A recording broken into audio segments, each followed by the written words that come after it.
Are you also tired of one-size-fits-all weight loss plans? Meet Noom, the personalized solution that meets you where you are.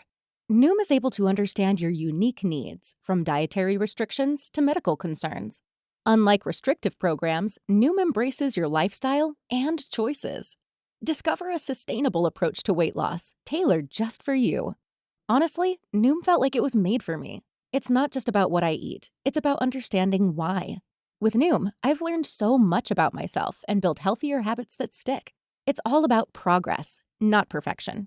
Say goodbye to restrictive diets and experience the Noom app for yourself with personalized lessons and expert coaching. Noom's psychology and biology-based approach has helped over 5.2 million people achieve their goals. Stay focused on what's important to you with Noom's psychology and biology-based approach. Sign up for your trial today at Noom.com. That's Noom.com. And check out Noom's first ever cookbook, The Noom Kitchen, for 100 healthy and delicious recipes to promote better living. Available to buy now wherever books are sold. You're listening to the Her Paper Route Podcast, episode 16. Our guest today is Lauren Taylor. Lauren Taylor is a website designer and SEO strategist who helps coaches and creatives turn their websites into an evergreen lead generation machine so that they can stand out, get seen, and make more sales. You're listening to the Her Paper Route Podcast, a show all about money and entrepreneurship with host Chelsea Clark. Chelsea is a marketing strategist and the founder of HerPaperRoute.com, a friendly and supportive hive for ambitious, passionate entrepreneurs like you to learn how to growth hack your idea into a profitable business. We encourage you to fearlessly tackle your wildest goals. We know that as your own boss, you can deliver your unique message and make more paper. You just need a plan. Here's your host, Chelsea Clark. By combining her technical background in SEO with her passion for design, Lauren helps her clients create visual brand identities, conversion-focused websites, and long-term visibility strategies. Welcome to the show, Lauren. Thank you for having me. I'm so happy to have you here to share some tips for how business owners can use their website and use SEO as a marketing tool, because I think everyone knows, or everyone should know by now, that if they run a business, they need a website. And building and designing websites is not something that comes naturally to just anyone. So that's where you come in as a professional web designer. So please share with us how you got your start as a website designer. For sure, yeah. So growing up, I have always had an interest in design and technology, but art always felt like creative expression and not really something that I was actually good at. So I went more of the technology route and pursued engineering in late high school and into early college. I realized very quickly, though, after taking Calc 3, that this was not my path. I transferred schools, got a degree in public relations and marketing, and that's what led to my SEO job at an agency where I spent 2 years. Basically, my role was to push down negative search results that would appear when you Googled a company or a person's name. I worked on accounts for billion-dollar global brands and high-profile people like activists, celebrities, and lawyers. Some of those articles or profiles we would move to work down were not good things, though. And over time, it really took a toll on my happiness. I felt like I had no real purpose, and it wasn't sitting right with me ethically, even though we did everything by Google's standards. After a year into my role, I found out about the online business world through an ad, and it literally changed my life. I thought that you had to wait 10 years to start freelancing, and the thought that entrepreneurs were selling their information through online courses was mind-boggling to me. That's when I discovered my love and obsession for design, especially website design. I realized that I could combine my technical experience working in SEO with my passion for design. Looking back to my high school years, it all makes sense now that I've ended up where I am now. And coming into the online business world, I realized just how much of a gap there was and still is between website designers and truly understanding how SEO works. So whereas my job felt very reactive and pushing down search results, I love the proactive approach I take now with my clients in helping them climb pages of Google and get found for different search terms. So now I'm really passionate about spreading the message of having a professional and conversion-focused website combined with SEO, because there is so much connection between the two. Very cool. And the job that you were in before you left and created your own business, that was in digital marketing, is that right? Yes, it was digital marketing, but much more focused on SEO. Okay. And you mentioned something about it didn't feel ethical. Do you want to elaborate on that a little bit? Yeah, so kind of like what I was talking about, my job was to push down negative search results. So when you Googled a company's name or a person's name, what showed up on page one, if there was a negative article, of course, there was an article that included something that didn't put them in the best light. My job was to try and push that down through using different SEO tactics. Okay, yeah, I understand that. I could definitely see how that would make you feel a little bit like, "Oh, I don't know if this is so cool." How did you Right. know that it was the right time to quit your job and then pursue your own business? Like, how did you know that was the right time? Well, I had been side hustling for probably 10 months by the point that I left. And it just felt like the right time to pull the plug because I felt like I had enough experience in SEO to bring that into my business. And also just kind of having like the business foundations, but at the same time, like I would just have these almost not like sleepless nights, but it would take me 2 hours to fall asleep because I couldn't stop like dreaming about my life after working at a 9 to 5 and running my own business. So it was the combination of just being tired of working towards something every day that kind of felt meaningless at my job, and then having that passion to start my own business and pursue more creative roles in design. Yes. What was it like when you realized that the freelance or the consultant life was your calling and that was your purpose? Yeah, it was really eye-opening. I had never really become obsessed with something so much. Like I just found myself sitting at my desk for hours trying to figure out website design and just having the realization that I had actually found something that truly lit me up. It was unlike any feeling that I had ever experienced. So I knew that it was the right path for me and that I finally found what I was looking for. It felt like things like in my career and what I was going to do with my life really clicked at that point. Got you. So it kind of just like felt like it all was falling into place. Exactly. Yeah. Well, I know that it's never completely smooth sailing when you're starting your own business, and especially when you're leaving a salaried job behind. So, in those first few months when you struck it out on your own, did you experience any doubt or worry about making it all work as your own boss? Yeah, I think that everyone goes through some sort of doubt, but I have a really great support system. I was able to move back in with my parents, so I wasn't worrying about rent, and of course, I still worried about paying my other bills, but that definitely helped a lot. And probably a few months after I quit my job, that was when I really started investing in coaching.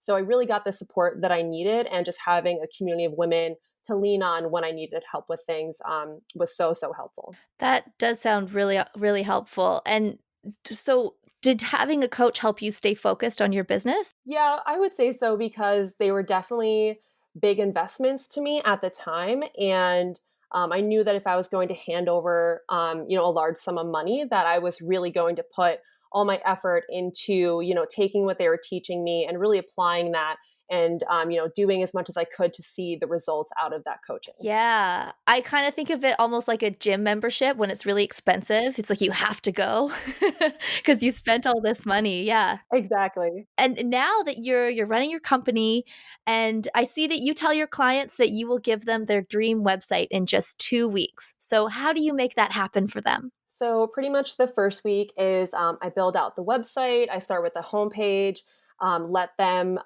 see that, and then they give their feedback, and I do a revision on that before I build out the rest of the website in that week one. And then week two, they have 4 rounds of revisions between Monday and Thursday, and then we launch on Friday. And I only take one client at a time. So that I'm only focused on them because I found that when I had two or more clients, I was kind of bouncing back between all of their information and the needs for their website. And so now I'm able to solely focus on one client at a time, and I absolutely love it. And my clients love that they're able to get their website so quickly. Yeah, that is definitely a big selling feature, I would think, because people want their website, they want it right away, and 2 weeks is a really good time frame. There is a ton more coming up on today's episode, but first, I want to quickly thank our sponsors for making this show possible. Want to learn something new today? Skillshare is an awesome online learning community where you can learn a new skill in just about anything. There are over 16,000 free and premium classes. Get personalized, on-demand education on everything from SEO, design, business, marketing, creative arts, and more. Today, you can get 2 months of unlimited classes for free right now when you go to herpaperroute.com/Skillshare. My go-to project management tool has to be HoneyBook. It handles my clients, my projects, my invoices. It also has contact forms and questionnaires, appointment scheduling, and task management, and keeps me on the ball so I never miss something important. And everyone listening can get a free trial of HoneyBook by going to herpaperroute.com/honeybook. And if you decide to upgrade, you will get 50% off your first year, which is a savings of $280. What are some essential things that a website needs to be a highly converting website for someone's business? So I would say that there are four things. So the first one is having a cohesive and professional feel. So this is where the visuals come into play. 90% of what we see first on a website is the visuals, which is why they are so important. So the aesthetic, emotions, and colors between your fonts, images, textures, and patterns, and graphic elements should flow together seamlessly. You want to use no more than 5 colors, and for those colors that you choose for your palette, you want to have a mix of light and dark colors for contrast. For font choices, 2 fonts is best. If you want a script font on your site, that's your third and final font. However, you want to make sure that you're only using that script font sparingly and not for full sentences, because then they're very difficult to read and that hurts the user experience. And the last note about visuals, you want to make sure that you're not only choosing elements that appeal to you, but also that will appeal to your dream clients. You don't want your dream clients to feel like they're in the wrong place when they land on your site.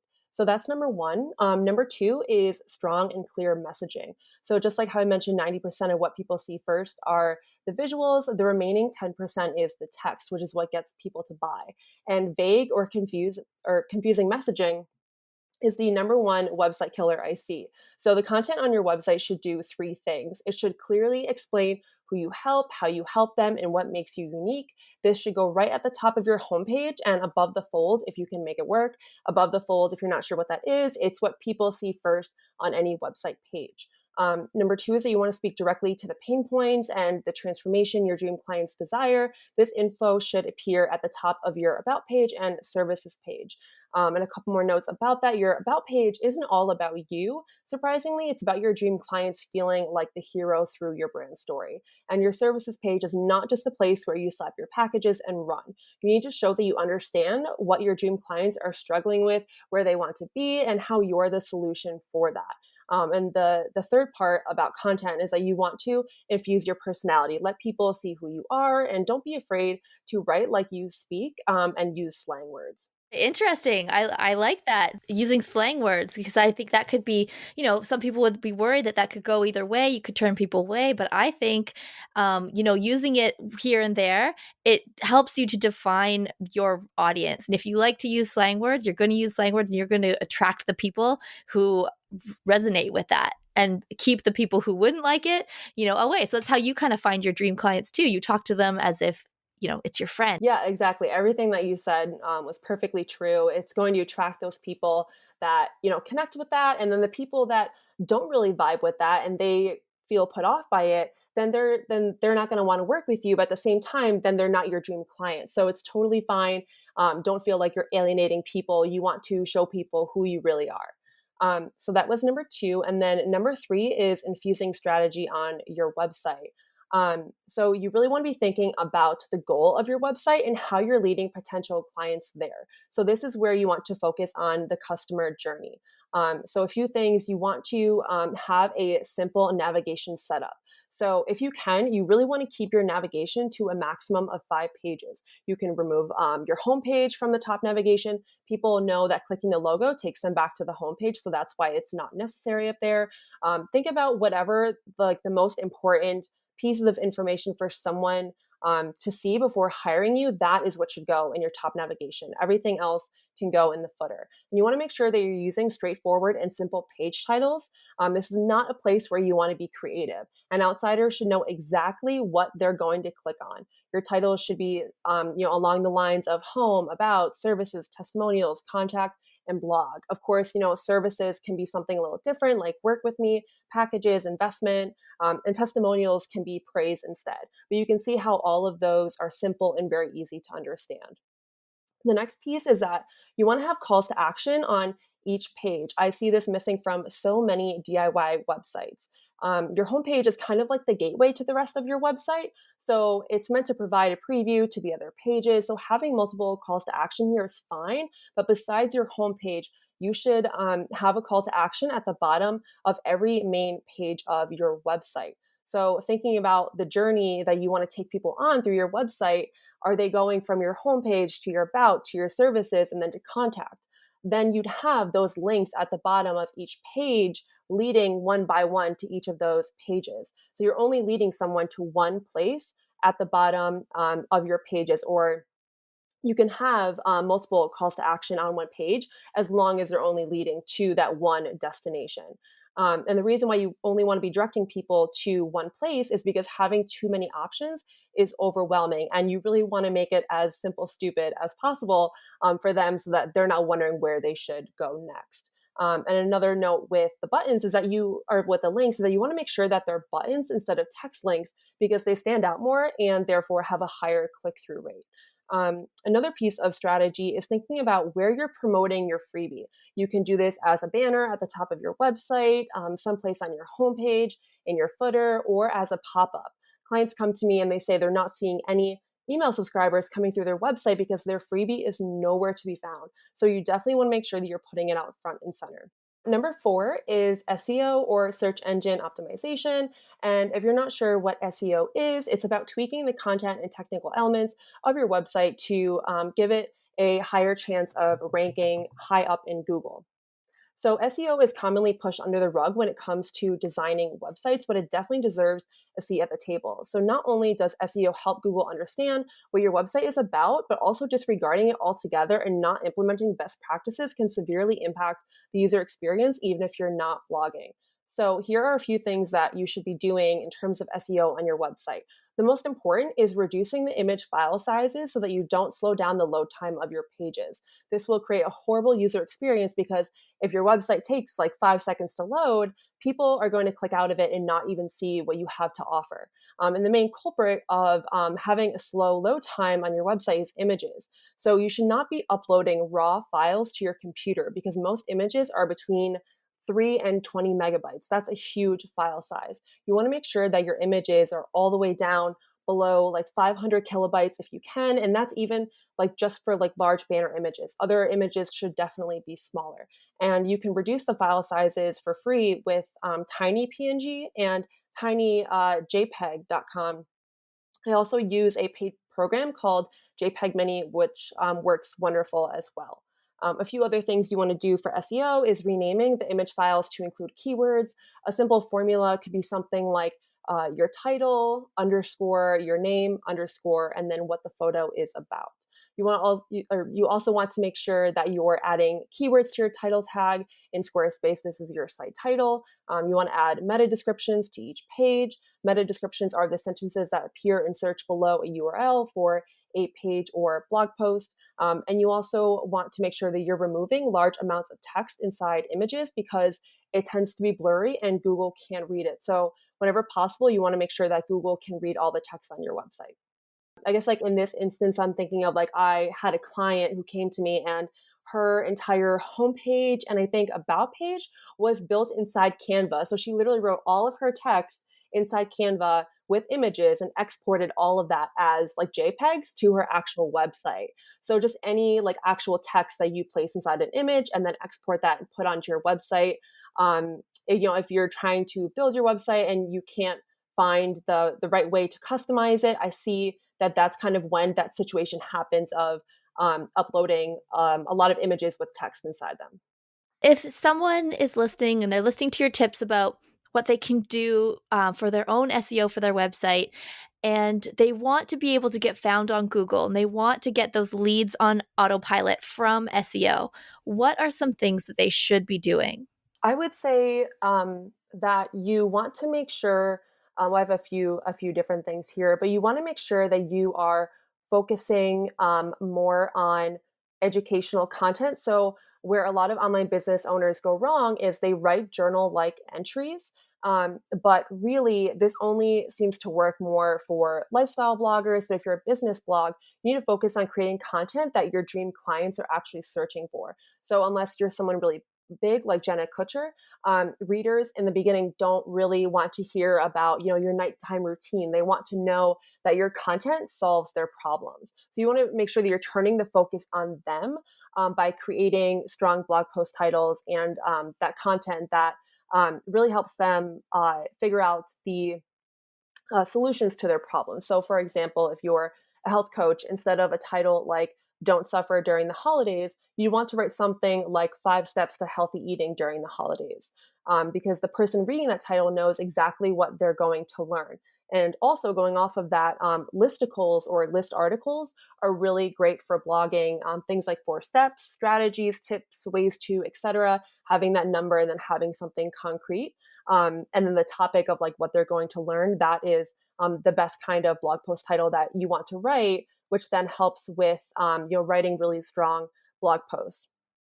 And another thing you want to make sure that you're doing is keyword research. So you need to be marrying the content that you want to write about with what people are actually searching. So this is where focusing on long tail keywords, which are 3-word phrases or more, is going to be more impactful instead of just focusing on trying to rank for one keyword, which is very, very difficult to do. And so you can simply just start doing this for free through Google. So a few different things you can use. One is Google autocomplete. So when you are typing into the Google search bar, those suggestions that appear below that, that is Google autocomplete. So you can see what is also being searched.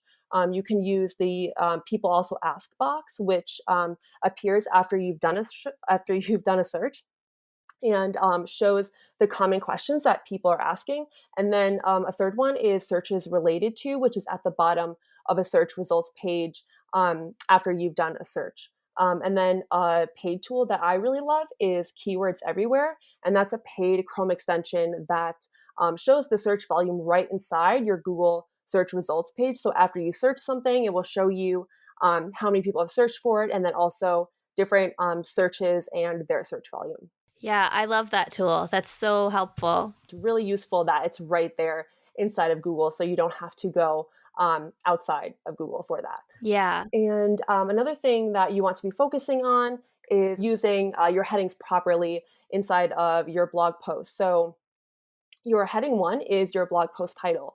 And that's the only heading 1 that should be inside of your blog post, because using more than one heading 1 will confuse Google. And then you want to break up your blog post with heading 2 and heading 3 in terms of hierarchy. So heading 2 is like the main points, or if you're using kind of like that listicle type style blog post that I mentioned, you can break up, each step or each tip in a heading 2. And then inside of that heading 2, you can break it down further with heading 3. That just helps Google understand what the blog post is about and understanding its structure and how it's broken up. And then you also want to make sure that you are writing long form content. 500-word blog posts may work for Pinterest, but not really for Google, because Google wants to provide its users with the best possible resources. And that's why you want to aim for your blog post to be between 1,000 and 3,000 words. And I know that that sounds really daunting, but this is where recycling your Instagram and Facebook feed posts, Instagram and Facebook live videos, IGTV, podcast episodes, YouTube videos, that can all really come into play here with repurposing, because really Google can only read YouTube videos. So everything else is basically hidden to Google. And you've most likely, you've like created months or years of content that you could use inside of your blog post. That's a great tip. Yeah, no, that's one of the main things that I hear a lot is that I don't have time to blog. I just don't want to find the time to do this, but there's so much content that is out there that Google can't see. So it could 100% be put on your blog and help you get found through Google. Yeah.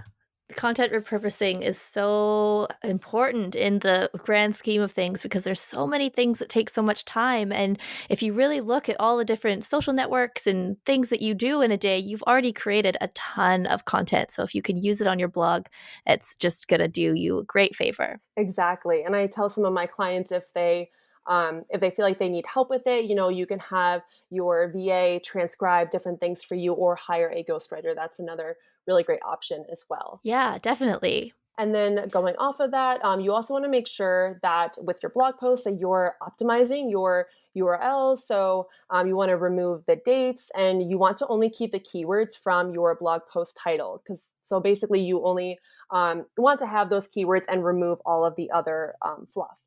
And then another really important thing you want to do on your blog is like don't give up too early. Make sure that you are putting in the time and energy and giving it a few months to like actually make sure that you're not just giving up too early because blogging and using SEO to get found through Google is a long-term strategy. Some blog posts can rank in a couple weeks on page one, but others can take months. It really all depends on the search volume, the competition for those keywords, and all the other content and technical SEO elements on your website and blog. Definitely. That's a really important thing to mention because the effort that you put in towards SEO is not instant results. You don't see it right away. It takes time to be picked up and rank, and there's a lot of things going on. So if you're putting all this SEO effort in now, just know that a couple months down the road, like that's when you might expect to start seeing some of the results from that effort you put in now.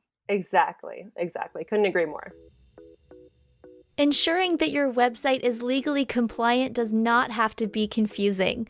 Lawyer Amira at A Self Guru has created a legal template bundle for bloggers and entrepreneurs that covers your privacy page, your terms and conditions, and your affiliate disclosure page. She also has a whole legal store of every other type of contract and template that you could ever need. Go to herpaperroute.com/legal bundle to discover Amira's contract shop.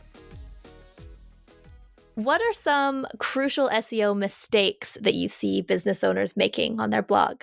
In terms of growing your leads on autopilot with SEO, it really brings together what we just kind of walked through with creating that high quality content that provides solutions to what your dream clients are struggling with and making sure that you're doing the keyword research and using keywords that people are typing into Google. So that will help you get found, and getting found on page one or two of Google gives you instant credibility and expert status. But thinking about what comes after that, that is where calls to action are super important inside your blog post. I can't even tell you how many blog posts I come across that don't have any calls to action.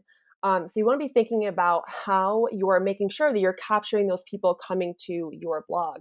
This is where you want to include graphics and links to your freebies. So you can do this as a pop-up, you can have it in your blog sidebar, you can insert graphics inside your blog posts between the sections with like a mock-up of a PDF and then having text next to it saying, grab the free ebook and then having that link out to a landing page or something like that.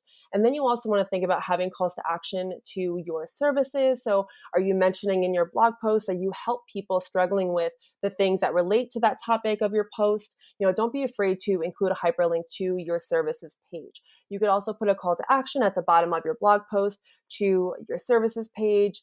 But don't just slap it there at the bottom. You can put a sentence above that addressing their struggles. Then on the button, you can add text in first person like, yes, I need this, or something with a transformation like, I'm ready for 5K months, if you're a business coach, for example. Just make sure you're not stranding them there at the bottom of the post and giving them something to do instead. So that is how I'll start that over. Um, that, that is how you'll grow your leads on autopilot. That's awesome. Yeah. So no matter what page it is, like you said, don't get people down there and then they're just stranded at the bottom of a page. Show them what the next step is that they need to click on and how they can take action and hire you or learn more, that sort of thing. Exactly. Yeah. Because I think sometimes we think that it's so obvious that someone will know what the next step is, but it's really up to you to show them and tell them what they should be doing.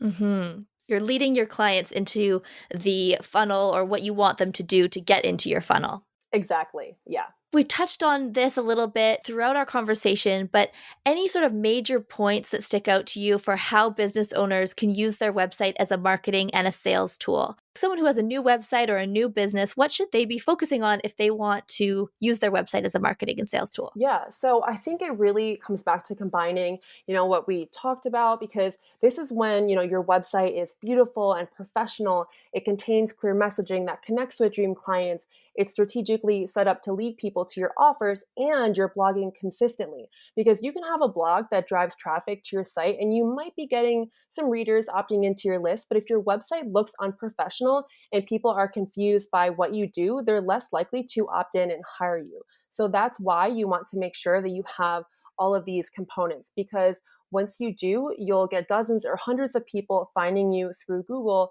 every day. And that is how your website can really be used as a 24/7 marketing and sales tool. Blogging and SEO, like we talked about, is a long-term visibility strategy, but the payoff is incredible. So even if you're just blogging, you can still get clients that way. It's, blogging is often referred to, as an older marketing strategy nowadays, because of course, everyone talks about Instagram and Facebook, but blogging and having a really strong website can do wonders for your business. And how often do you think people should be blogging? What is consistency? I would say that if you don't have a lot of time, I think it would probably be best to write a blog post anywhere between like 2 and 3,000 words twice a month. So if you're able to put something super high quality out every 2 weeks, I think that's great. Of course, if you are able to push something out every week, that's great as well. But like I mentioned before, you don't want to be just throwing up a bunch of 500-word blog posts onto your website, because then you're not going to see the results that you really want. So yeah, if you can do it every week, that's great. But I think every other week is totally fine. Cool. And do you have any productivity hacks that you can share with us? I would say in general, I do like to do time tracking. I use Toggle. But in terms of blogging, I guess to save some time, I'll typically, if I do like a Facebook Live, I'll put that in Asana, and I'll, organize that with like other live videos that I've done. Or if I have a blog post idea, I feel like I try to keep everything in one area. And so that helps that I'm not like scrambling, trying to find topics to write about. I feel like laying out everything, all the different topics that I want to talk about, but then also like other content pieces that I've already produced, whether it is a live video or an Instagram feed post that just needs to have more added to it. I feel like keeping everything organized in a program like Asana, I found has helped me a lot. That's great. Yeah, so you kind of keep all of your content ideas and content that you have all over the internet sort of under one roof. So when you need it, you can go and you have like a treasure trove of content ideas and things to pick from. Right, exactly. And then sometimes with my live videos or IGTV videos, I will put that in like a Google Drive folder that my virtual assistant has access to, so that she can go in and transcribe those blog posts or those different pieces of content for me, so that then I can kind of take more of that blog post format and go off of that instead of having to do all of that on my own. Yeah, no, that's really good. I mean, especially having a VA to help, I always recommend that too. Like, you don't have to do everything all on your own as a solopreneur. There are people that can help you and make things a lot easier, because when you're running your own business, you are wearing all the hats and juggling all the plates. And, having a VA is a huge, huge help. Yeah, you definitely don't want to try to be doing everything on your own, because I feel like with blogging, there's so many tiny little administrative type tasks that someone can 100% take off your hands for you. So definitely utilizing that help that you have is really it's so crucial if you really want to be able to put out more blog posts in a certain span of time.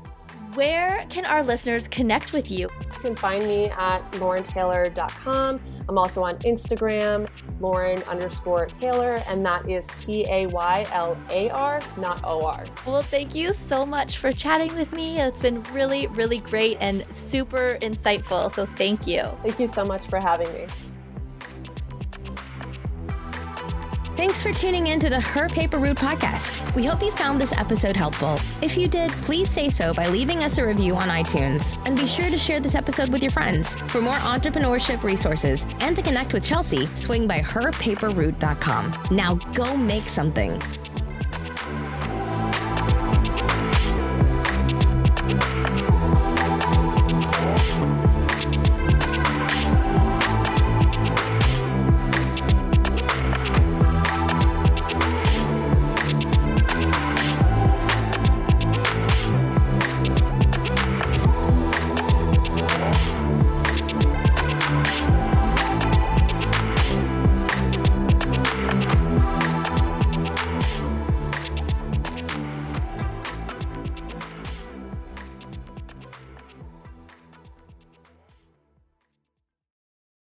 Everyone knows therapy is great for solving problems, but getting therapy has its own problems too, like finding the right therapist, fitting into their schedule, and of course, the cost. Well, BetterHelp can solve those problems. It's totally online and built around your schedule. It's surprisingly affordable too. Connect with a credentialed therapist by phone, video, or online chat, all from the comfort of your home. Visit BetterHelp.com to learn more and save 10% on your first month.